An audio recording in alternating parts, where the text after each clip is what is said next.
open this up.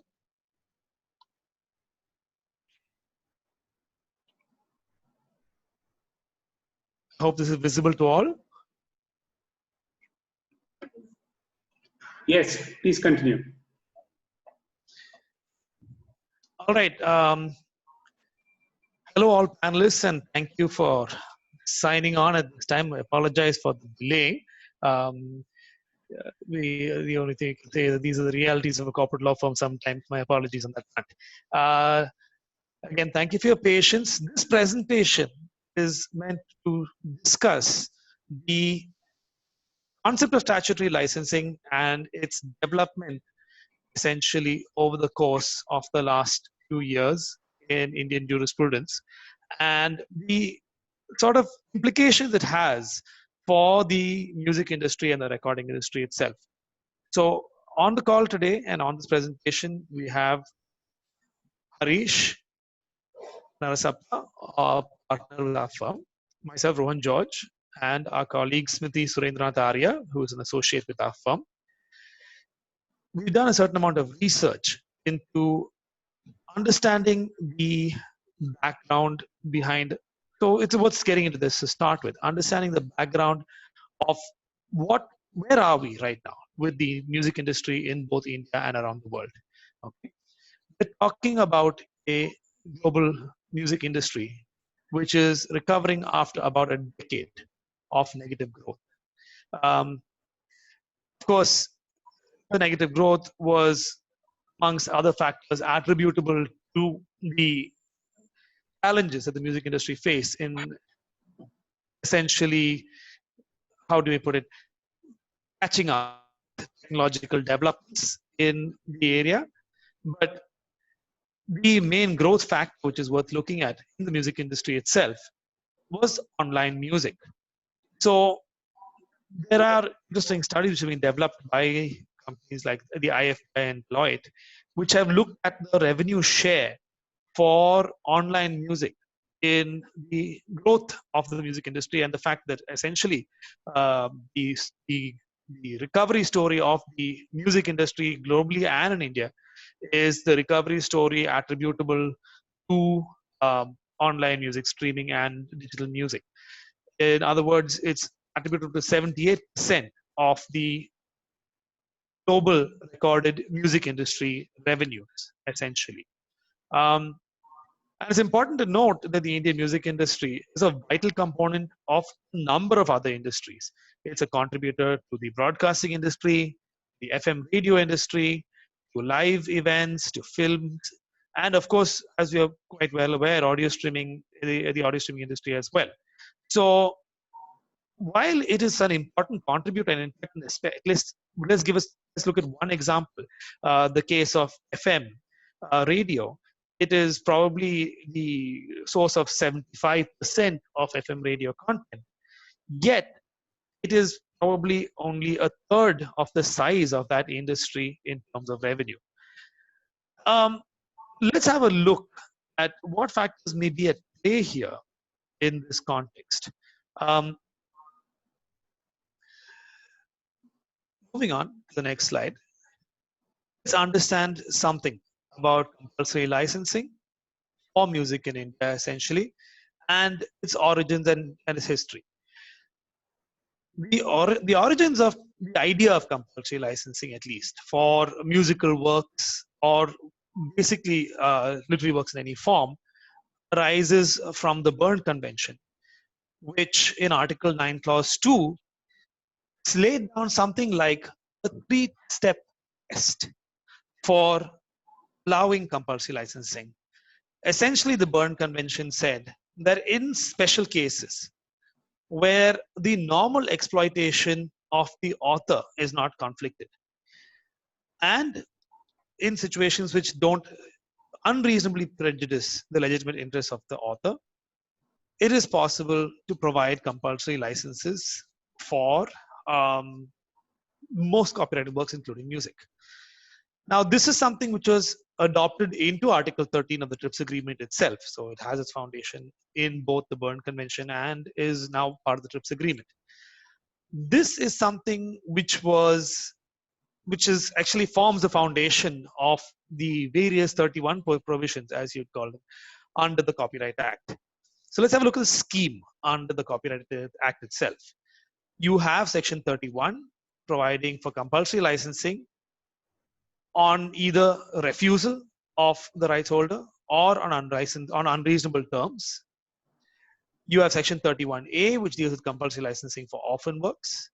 You have Section 31B, which deals with compulsory licensing for the disabled, or in the case of disabled works. And you have Section 31C, which provides for certain provisions for statutory licensing for covers. And by the Copyright Amendment Act 2012, you had the introduction of statutory licensing for broadcasting. An important thing to note about the origins of Section 31 was that it granted the Copyright Board the power to grant a compulsory license under certain conditions. The work in question, firstly, should have earlier been published or performed in public. The copyright owner should have actually refused to republish or allow the republication of the performance by reason of which the work is then withheld from the public. Or he should have refused to allow a communication by broadcast on terms which the complainant considers unreasonable. So Section 31B was specifically designed to enable the board to intervene where the owner did not allow its public broadcast. You basically had a turning point, essentially, in compulsory licensing for music works in the context of the decision of Entertainment Network India versus Super Cassettes. This is an order of the Supreme Court. It dealt with a number of different appeals arising from the Bombay High Court and the Delhi High Court on Section 31. I know that some participants have raised their hand on certain questions. We will definitely save time for questions at the end of the session. Please take a note of those, and we'll definitely get around to them. So moving ahead from there, Section 31, when read from the perspective of public, essentially the Supreme Court decided to read Section 31 from the perspective of public interest in order to allow an automatic grant of compulsory licenses upon the payment of a reasonable royalty. It also applied what it saw as the purpose of interpretation of Section 31 to allow for the provisions under Section 31 Clause 2, which talk about multiple compulsory licenses. There is more than one applicant applying for a compulsory license would be entitled to a compulsory license from the same rights holder. And that would be applicable not only to compulsory licenses which are withheld on plain and simple refusal, but also on compulsory licenses which are on unreasonable terms in the context of broadcasting. So based on this, the Supreme Court essentially upheld the authority of the Copyright Board, fixed a statutory license rate of what was effectively 2% of the net advertisement earnings of each FM radio station. That is, broadly speaking, the situation which prevails today with regard to copyright licenses for FM radio.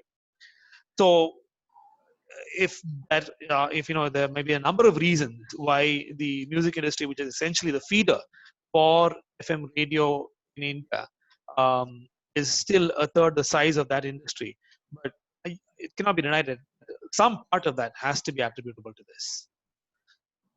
So understandably, there was some amount of chagrin when, in addition to this situation, the Copyright Amendment Act 2012 brought into play Section 31B, statutory license for the broadcasting of literary and musical works and sound recordings.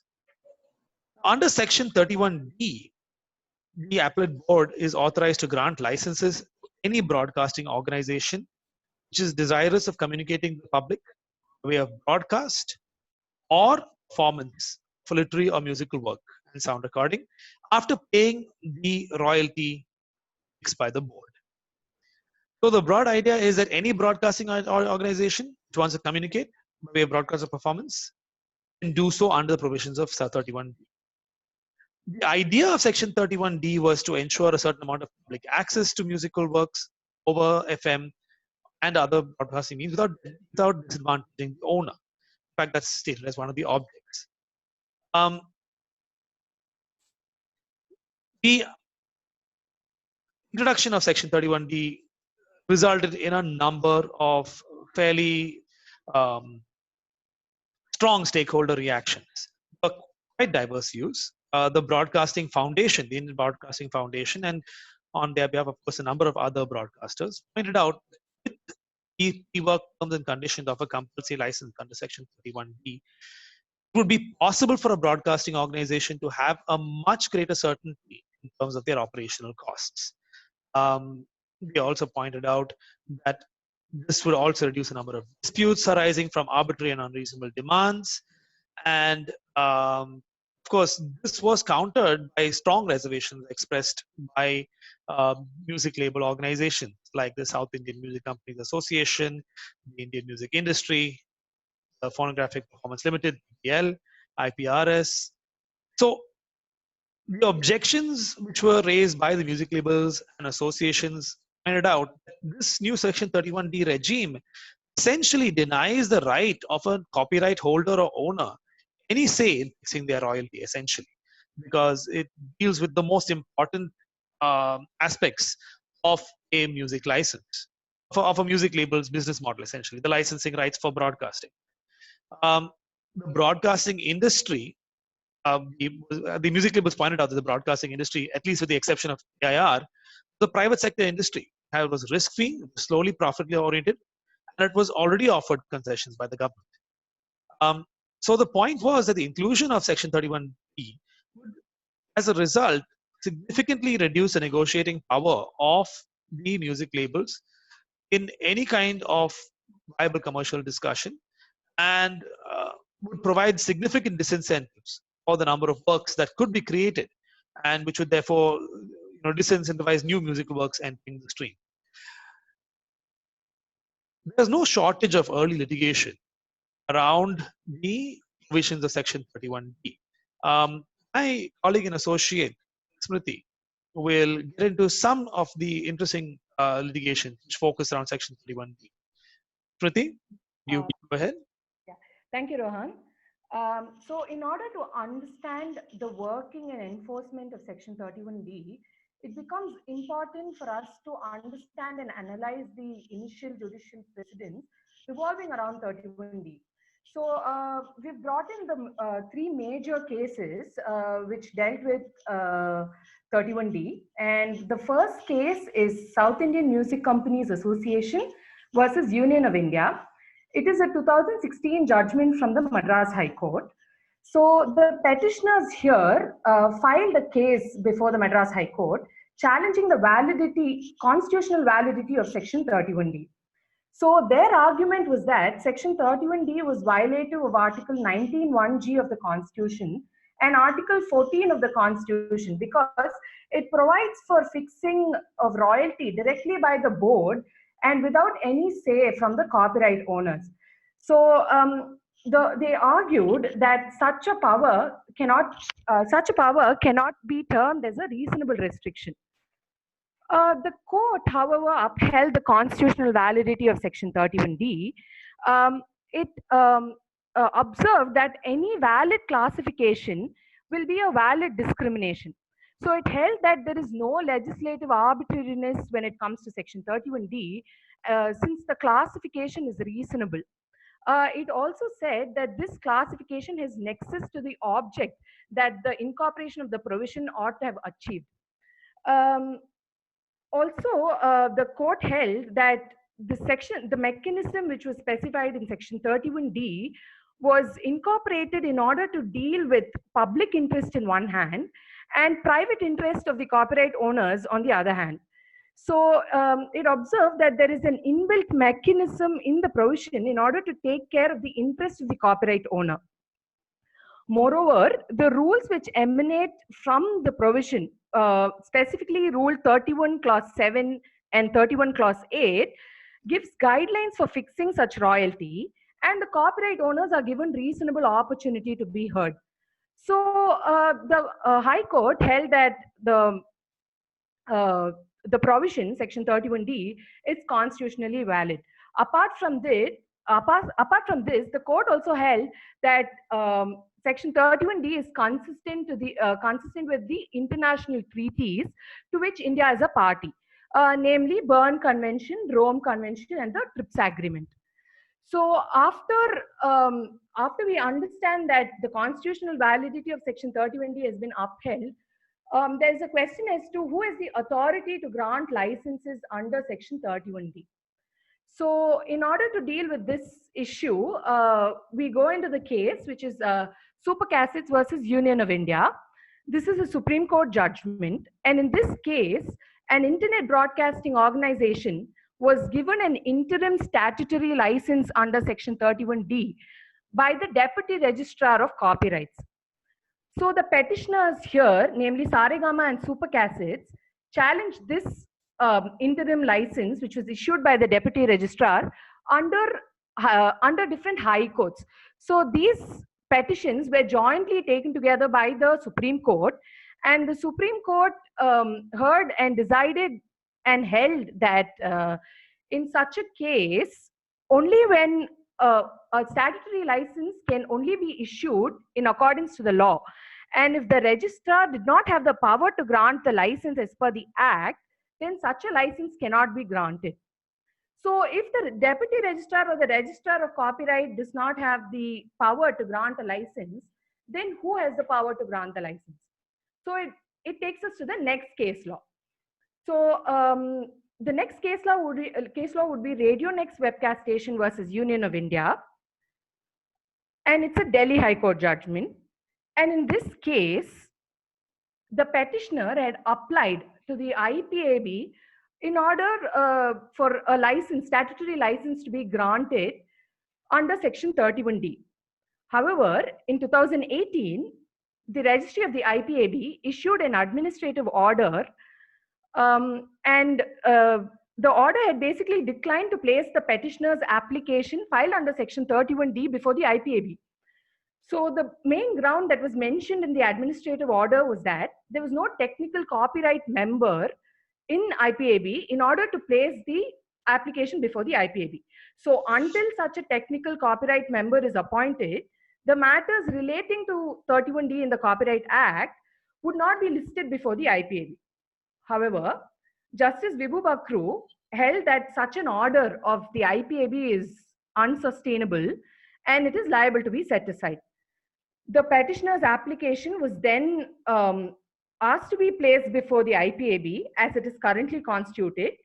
And as per Rule 31 of the Copyright Rules, the IPAB would be obliged to determine the royalties.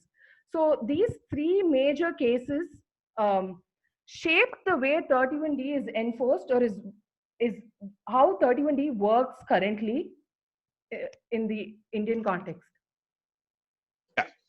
Of course, there are certain important developments which have happened after these decisions. While one of these decisions happened at the same time as what was an important memorandum, the DPIIT office memorandum, others were before that. But this memorandum is what has essentially changed the dialogue on Section 31 in a very important way. The Department of Industrial Policy and Promotion in September 5, 2016, introduced an office memorandum, which basically said that any broadcasting organization, desire of communication in the public, the terminology used in Section 31D, should not be restrictively interpreted to cover only radio and TV broadcasting, because as per the memorandum, the definition of broadcast, read with the term communication to the public, appears to include all kinds of broadcasting, including internet broadcasting. So as a result, this was the clarification from the record of the memorandum itself. Section 31D was not merely restricted to radio and television broadcasting, but was meant to cover broadcasting organizations as well. So of course, as you may expect, the office memorandum came in for a lot of criticism. Very briefly, I'll get into some of it because I mean, this all came to a head in a fairly important decision, which we'll get to soon. Very broadly, the criticism involved the fact that the office memorandum itself seemed to be outside of the constitutional competence of the DPIIT.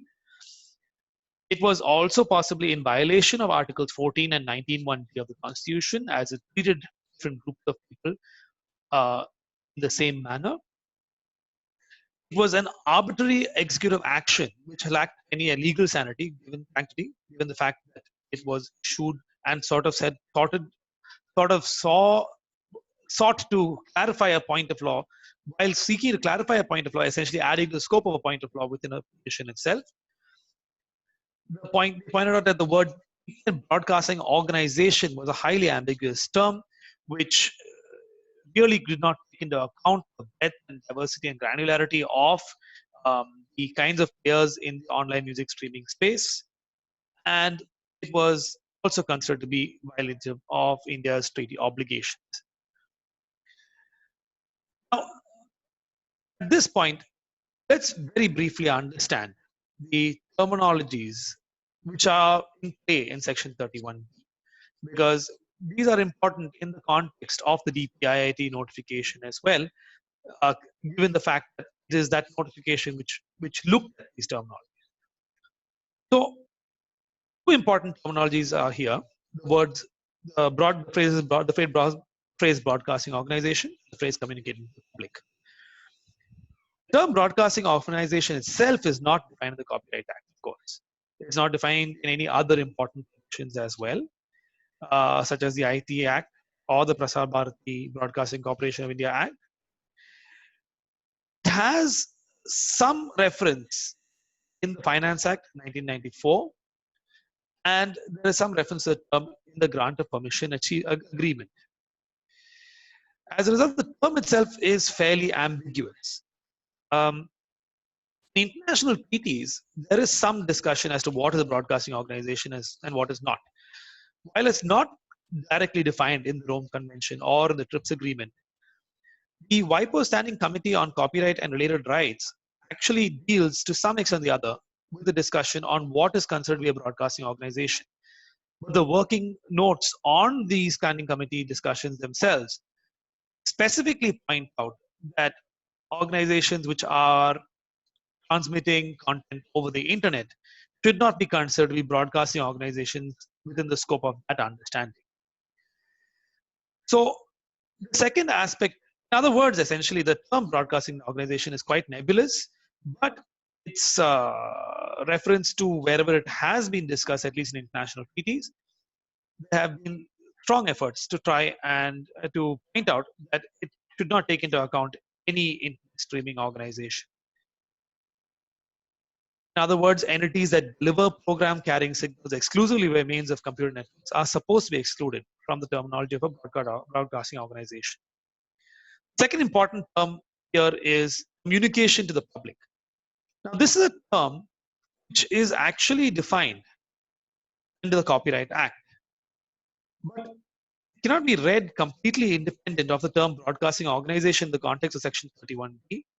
The terms actually work with each other, because the reference in Section 31B very clearly talks about a broadcasting organization which is desirous of communicating to the public. So not just any entity is entitled to communicate to the public.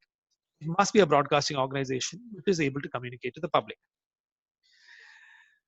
So in addition to the terminology, an important distinction which needs to be gone into here is understanding the difference between terrestrial radio and online music transmission itself on a purely structural level.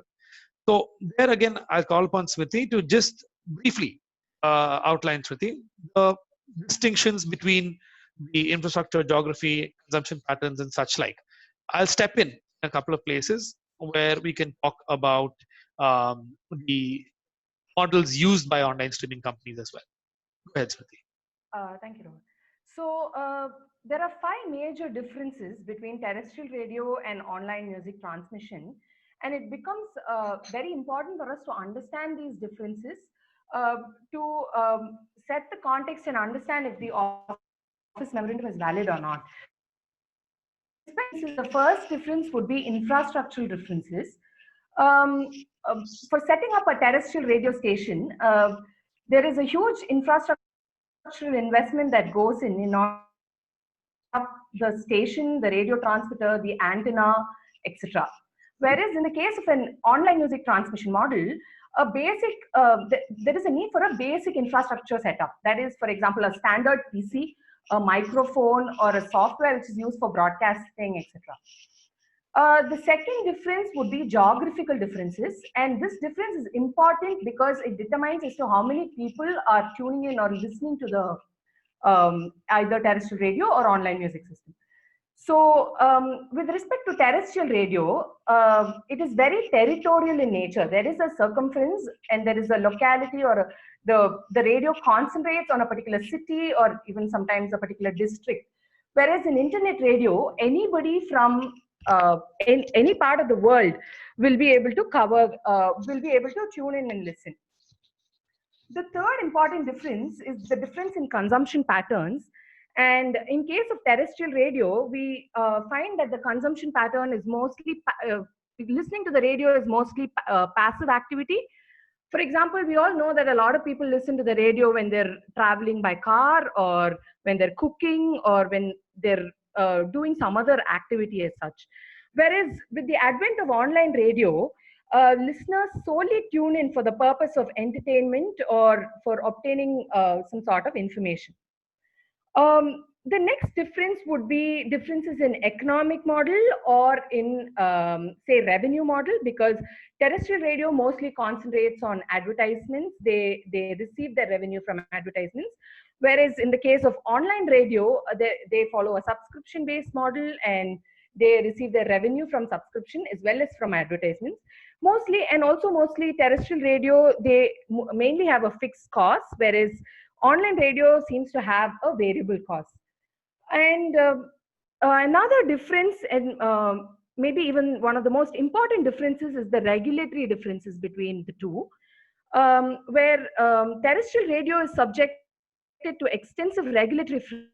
Online radio seems to be, the regulatory framework generally seems to be unwritten. Even in when we consider content regulation, the terrestrial radio is subjected to the All India Radio Broadcast Code, whereas online radio is generally not subjected to these.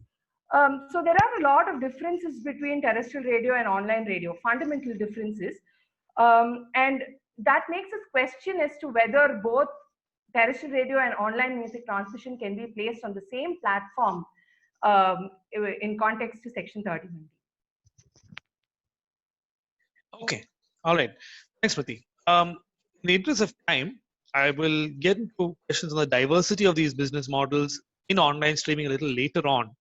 I think what we can do right now is focus on one of the more recent decisions regarding Section 31D. And I would say at this particular point, I guess a foundational decision as far as the whole discussion around online streaming with regard to statutory licenses is concerned. Talking, of course, about Mix Industries versus Wink Music Limited, a decision of the Bombay High Court. In this situation, essentially, Mix Industries, a fairly well-known music label, filed a suit seeking a temporary injunction against Wink Music, which is an online music streamer, preventing Wink from, or seeking an injunction against Wink broadcasting or commercially renting by providing the service of downloading of its repertoire of song. The kinds of things Wink was doing are important to get into to some extent. They were allowing people to make a purchase basically and permanently download the songs on Pixar's catalog. They were allowing their customers to download song recordings and access them offline with a monthly subscription fee. But also allowing online streaming, essentially allowing people to read them, to use them at any point. Any of us who have access to Spotify or an Apple Music or a Google Play account know how this model works. But it's interesting to see its application in the context of copyright law and its interpretation in the context of provisions of the Act itself, because each of these are independently exercisable rights. So, Wink, in response, took refuge under the Section 31 provisions, saying that its actions were provided for within the context of Section 31B. It was more than willing to pay the compulsory license as may be determined by the IPAB, and accordingly, it should not be sued for infringement on this basis. The court itself found a few interesting points with regard to the actual activities of Wink. It equated Wink's act of allowing permanent download on a purchase model as an outright sale of copyrighted works. It saw the downloads against the monthly subscription model as equal to a rental, and it saw online streaming as an act of communicating to the public. The court then distinguished the sale and the act of rental from the act of communication to the public, and pointed out rightly that the right to commercially rent and sell a sound recording are very separate and distinct rights from the right to communicate a sound recording to the public. As a result, the court pointed out that Wink is not entitled to claim a statutory license under 31D for downloads and purchase features. And so that left online streaming as the last avenue for Wink's Section 31D safe harbor. Here, the court took up an interesting analysis and pointed out that Wink, being an internet broadcasting organization, would not ordinarily fall within the purview of 31D. So let's try and examine the factors on which the court based its decision in the context of Phipps versus Wink. So let's start with the question of legislative intent. The court looked at the DIPP notification and looked at the context of Section 31D itself. And it said, in order to see if we are looking at an online streaming organization, we need, as a broadcasting organization, we do need to examine not only the actual text of the Copyright Act itself, but also discern the intention of the Parliament.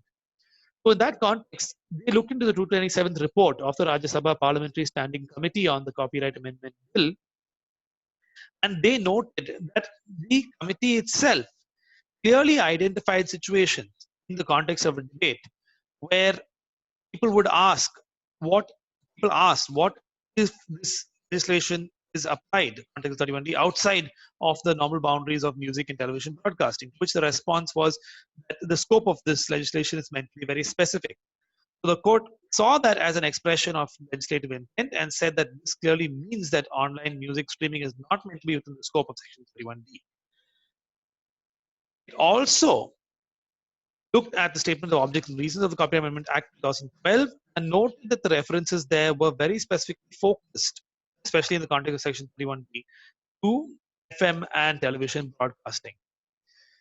So the court noted, therefore, that in terms of legislative intent, it's clear that the legislature was well aware of the existence of digital technologies at the time. But despite that, they chose not to apply Section 31D to online non-digital technologies. Next thing which the court did was I would say this is an important aspect of the entire argument around Section 31D and around Section 31 as a compulsory licensing section itself. Now, Section 31D, as you've noticed, is a legislation which takes rights away from the rights holder, from the copyright holder, right? And essentially, it gives that right in the form of a statutory license. So Phipps argued that the statutory license under Section 31 is the nature of what is called expropriatory legislation. Expropriatory legislation is something which is used quite often, or is referenced quite often in the context of land acquisition laws and such like. And they have the effect of restricting or even revoking an individual's rights and property in the greater interest of the public. And the court has then took note of the history of precedent on expropriatory legislation and said, when you are looking at expropriatory legislation, you are not allowed to use purposive construction or or look into various external factors when the legislation must instead be strictly construed in order to limit as much an extent as possible the rights holders' deprivation or the deprivation of their right essentially. So Wink was trying to argue that the principle of contemporaneo expositio must be applied, which is basically understanding the provision in a contemporary context, and that the words are be understood in the sense which they bore at the time of the document. The court held 31D is expropriatory legislation and therefore a statutory exception. So strict construction in that particular case prevailed. The court then looked into the copyright rules themselves and looked into the literal interpretation of those rules. And it said that rules 29 and 31 of the copyright rules clearly reveal that Section 31D only contemplate radio and television broadcasting and not other modes of broadcasting. Shortly after that, there were draft Copyright Amendment Rules 2019, which were introduced. They attempted to extend the statutory licensing scheme to other modes of broadcasting as well, apart from radio and television broadcasting. It remains to be seen exactly how that will be, whether those will be entering into a final form, and if so, what the impact of those will be. Finally, of course, the court looked into the DPIIT notification, which is very important. It looked at the bearing of Government of India's Office Memorandum and said that executive instructions cannot prevail or override substantive provisions of the statute or rule. And the court then said that the Office Memorandum is not effective and valid, as it said that it does not draw its power from any legislation itself and lacks statutory flavor, and the court is therefore not bound by the memorandum. So that is the scope of what happened in Tips versus Wink, as a result of which, as you can see, the court found that online music streaming companies are not within the scope of an broadcasting organization under Section 31. So just sum up here, let's have a look at where we are now on compulsory licensing for musical works. We've traveled from a situation where under the Berne Convention itself, at least, we were to have provided compulsory licensing under special cases. What do you call it? The statutory, the intention behind the very concept of compulsory licensing to essentially all cases. Because if you are looking at a situation where you are providing compulsory licensing for 78% of the revenue stream of a particular industry, you are essentially placing the entire industry under a statutory licensing regime. This is one issue. Second is that it's important to understand that the online music industry is not a single monolithic entity, and it doesn't operate on the base of one single model. There are ad-supported completely free models. There are bundled models where a telecom service provider provides online streaming options which are part of a bundle, and therefore while you're not paying for online streaming itself, you're paying for the other services which are associated with that, and therefore online streaming becomes a value-added model. There are pure paid models which are where, for example, either completely subscription-based with unlimited numbers of downloads or purely transactional. Trying to apply a single rule of statutory licensing to any kind of situation of this nature threatens the music industry for sure, because it's not capable of taking into account the nuances in this model and the impact that it could have on the industry itself. So the observation of the Bombay High Court in versus Wink regarding the expropriatory nature of the compulsory licensing provisions is also something to take account of, because in the midst of all this discussion, it's important to note essentially what you're doing is you are taking away an entire industry's right to negotiate 78% of its revenue model, and therefore a decision like that cannot be taken lightly and should be taken, and it should be read very explicitly into law if it is ever going to be read into law in the first place. And therefore, the sort of delegated legislation which came out as a result of the DPIIT notification should also be avoided. Finally, I'd say that a compulsory licensing model for the Indian music industry, especially in the shape in which it is right now, where it's reliant on online music for 78% of its revenue stream, is probably quite dangerous and is going to result in a situation where an industry is almost completely regulated by government and judicial grant of licensing, essentially. So it's probably not a sensible idea. But even assuming that the government were to do something of that nature, they would do well to look into a much more granular application of such a model and ensure that the rights holder is actually given a fair deal in a situation of this nature. I'm done with this presentation now. I'm happy to take questions. I think Harish may also have some input on these points. So Harish, if you'd like to weigh in on anything in particular, you can open up for questions after if you like. Let's take questions, Rohan. Sure, absolutely. Hold on. Okay. Rohan, there were two questions that somebody had sent earlier. Right. Please, if you could just address those, Harish, I mean, or raise those. I cannot, they might have been sent by email earlier.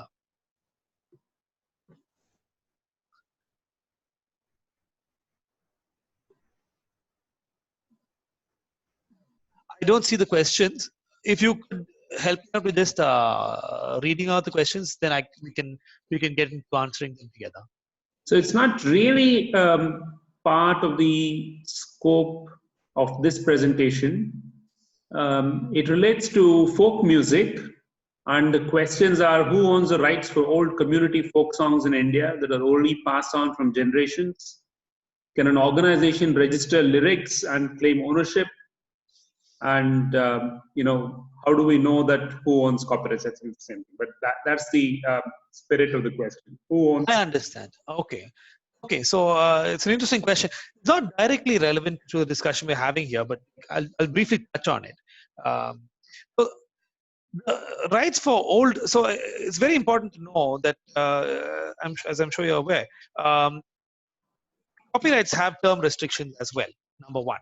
So any kind of copyright which is granted in India is subject to a term of 60 years from the life of the author.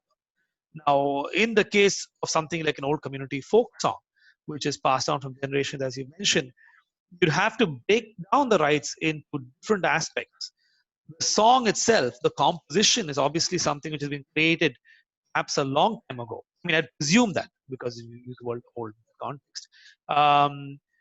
But the actual performance of the song is an interpretation, is actually something which might be protected on its own rights as a performance. So if, for example, a performer gives a performance of a particular song, he may not have a right to the song itself. He may have a right to the performance of that song. And because the composition itself is in the public domain, people are entitled to create interpretations of that performance. So your second question regarding whether an organization can register lyrics of an old Indian folk song, to my knowledge, as of right now, there is no such forum which is allowed to do that or available to that, especially if the lyrics are something which can be established as being quite old. Of course, creative adaptations would make a different situation entirely. What is the way to know who owns copyrights of old folk songs? That is a complex question. And the reality of the matter is that the determination of authorship of musical works, especially works like, which such as, as really old works and such like, is a complex end. So there's no easy answer to that question. There is no easy way to know the ownership of folk songs because there's no repository or directory of that nature, to my knowledge at least. What's the best way to avoid infringing someone's IP when it comes to Indian folk music? Again, if we are talking about folk songs which are generational in nature, the composition is something anybody can create. It is the performance itself which the performer or whoever it is whom he has assigns that right to has a right in, essentially. Yeah, I hope that this answered those questions. If anyone else has some questions, I'd be happy to hear them. Let me know if there's something which anyone would like to discuss on this. Yes, I have a question now. I'll read it out. We say that under section 31D, the word uses broadcasting and as such does not include streaming. Internet, everything is broadcasting. Streaming platforms stream, or let's say provides access to the same through on-demand services. Yeah, it's an interesting discussion. And it's some people have raised this question as well. Okay. Because yes, a lot of stems around the word broadcasting and what it's supposed to mean, right? Streaming platform, let's take a devil's advocate argument here, essentially. In a lot of situations, for example, radio stations actually webcast their programs online. I mean, you can actually follow the live stream of a lot of radio stations online. So those platforms are technically streaming the radio show itself. But I think the primary difference here is that broadcasting, as we understand it, is a one-to-many push-based model of sharing content or information. It doesn't involve the kind of control and the kind of granularity that online dissemination of any kind of content allows. Broadcasting is much more fundamental because it provides access using what is now much more basic technology, which is available to a much larger group of people, assuming that there is a public interest, a public interest in having musical works available to a large group of people. That public interest could probably be expressed in the form of a medium such as FM radio, which reaches people who do not have the kind of infrastructure allowed through streaming. And as a result, broadcasting should be seen quite differently from streaming. So, I mean, to that extent, I agree with you. The word broadcasting definitely shouldn't be including streaming, because kind of granularity with which a person can choose the exact kind of track or music they want to be streamed is not the same granularity with which broadcasting operates, and they should be understood as completely different things. I hope that answers your question.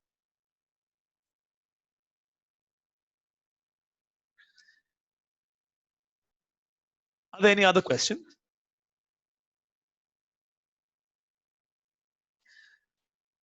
So the question which has been asked is to elaborate on the last bullet conclusion page. I think you're talking about the bullet on delegated legislation. Oh, sorry.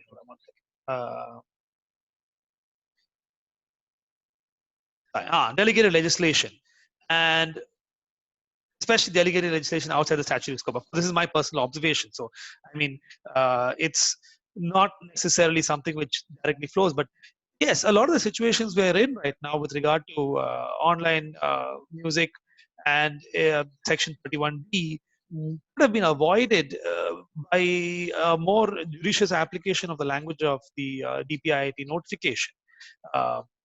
It is quite clear that in the situation which we are in right now, the ambiguity is caused by the fact that you try to shoehorn a particular understanding of what is a broadcasting organization into a legislation which didn't fit that understanding, at least at the time it was created. And delegated legislation is of course important and essential to clarify and further refine the scope and understanding of a statutory provision. Where it tries to tack on an additional meaning which was not contemplated at the time, it's something which definitely should be avoided. I hope that answers the question.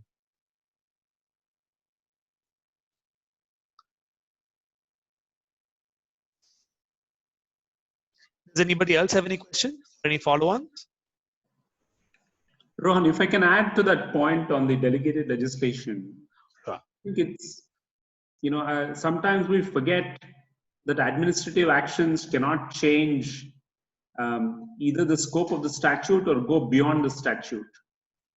And because we just take it for granted that various governmental organizations, when they release various circulars and notifications or press notes, they're acting within their power. And we get so caught up in the substantive content of such notifications or circulars, we forget that we need to question as to whether the such entities have the power to make such circulars or notifications in the first place. Now, the second point to remember is that not a mere circular or now, the fad of putting up something online, even by government agencies, that does not amount to law.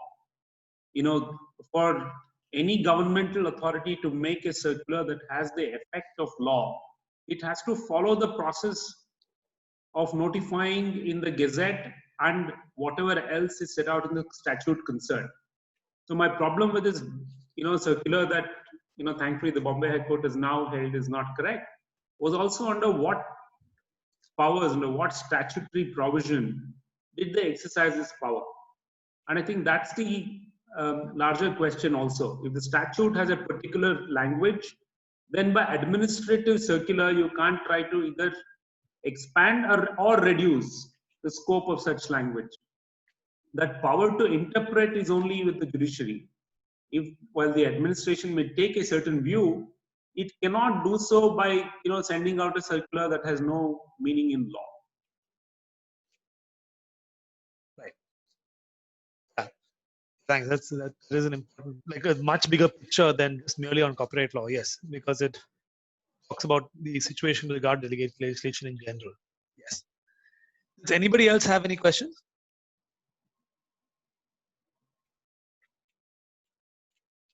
I think, Rohan, there's a comment in the chat. If you click on the chat icon, I think somebody's asking a question there. Oh, hold on one second. Let me just pull that up.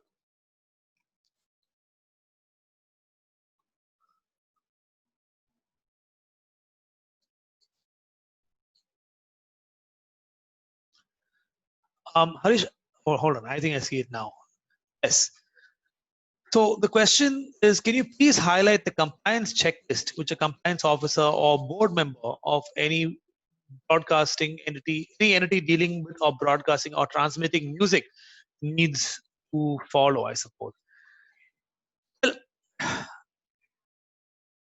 this is actually something which is a fairly detailed disclosure, because Section 31D requires, and read with the copyright rules, actually requires you to tick a lot of boxes. At the very minimum, you need to demonstrate that you have some viable. Well, firstly, you have to demonstrate that you're a broadcasting entity, obviously. I'm assuming that we're not talking about online streaming or online transmission companies, because at least as for the present legal scenario, we're not looking at that in the first place. Secondly, you need to identify the works, or at least the general catalog of works, which you seek to obtain a statutory license over. You need to identify the licensing terms. And it is a judicial process, at least a quasi-judicial process, at least, determining whether or not you are entitled to such a statutory license or not. It's not something which is available automatically for the asking, but is meant to happen on the basis of a consultation between the industry and between the music label concerned and the request. But I'm happy to try and what do you call it, provide a more detailed discussion offline on this to the person asking the question later on.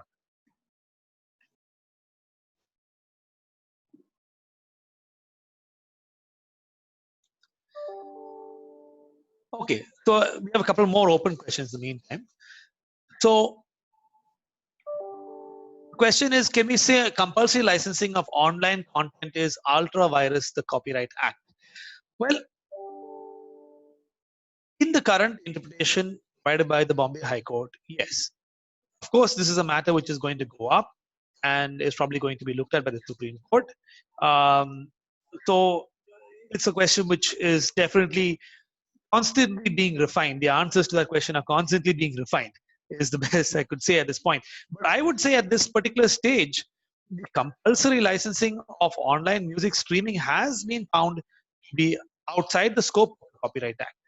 So as per Tips versus Wink, at least at this particular stage, that answer is positive. You never know. Check in 6 months' time, and let's see how that answer goes. The next question is, I understand from a compliance/advisory perspective, we should take into consideration the process through which a circular communication is put out by authorities. This stretch to other areas of practice such as FAQs from the RBI, which we generally tend to give weight to. Harish, would you like to take this question? Yeah, see, FAQs do not have the status of either rules or regulations. So you can rely on them for guidance, but they don't really have any standing in law until and unless they're part of the regulatory architecture itself. You can't really rely on it. You can use it to gain knowledge and maybe gain an understanding of what the statutory authorities are thinking about a particular provision, but that's about it. And I think the question refers to RBI, and I suppose you can stretch it to other organizations like SEBI as well. The challenge for regulatory organizations like RBI and SEBI and many other organizations is they come out with regulations so frequently. It's not akin to a statute, and the normal rules of statutory interpretation are difficult to apply to them, which is why they come up with FAQs.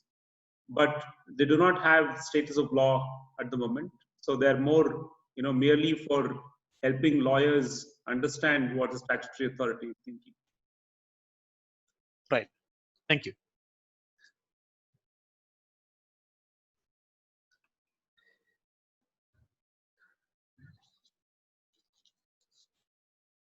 All right. Fine. So are there any further questions in that context? Okay, one more.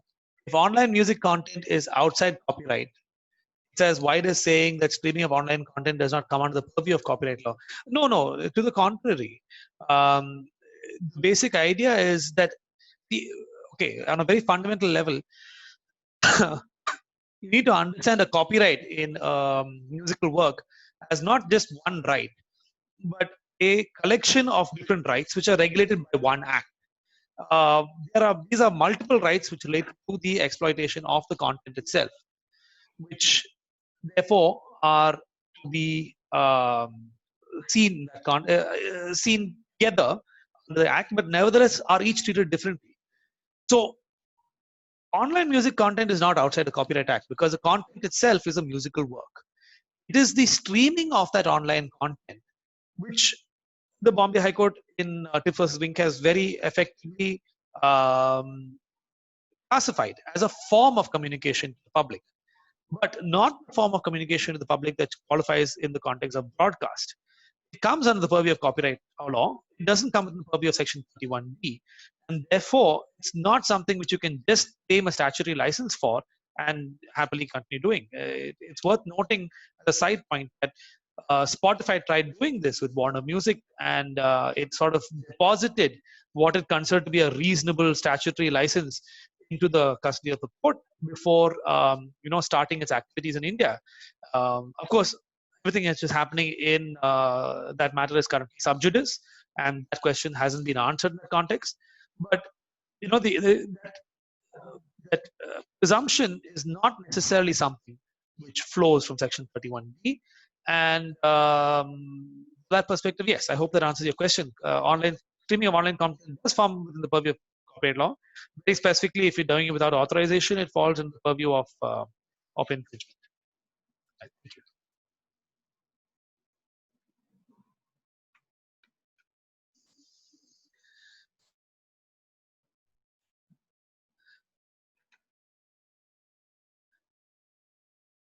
Right. So if everyone is done, and I hope we've managed to satisfy your questions on this, let us know if there's anything more you'd like to discuss or more detailed discussion like to get into on any of these aspects. We'll be happy to do that offline. Send us an email, and yeah, hopefully we can take the dialogue forward. Thank you all for attending, and have a good evening.